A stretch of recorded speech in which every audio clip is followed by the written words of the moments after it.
Hi everyone, this is my new demo and it is made with the purpose of demonstrating the use of viewports. As you can see in the left panel is the result of the viewport.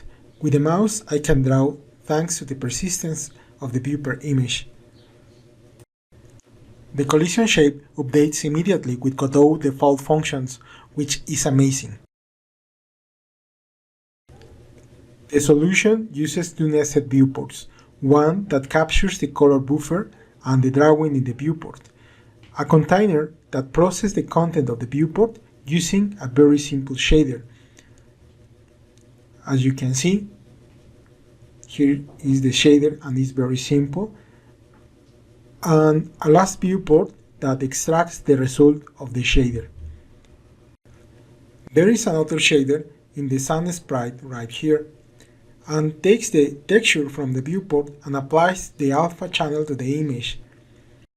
Here you can see that I am using the result of the viewport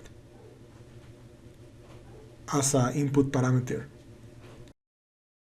And finally, here is the script that is quite simple because it uses the standard Godot functions. Here are the viewports from which I extract the textures to process them, that is color buffer and image alpha.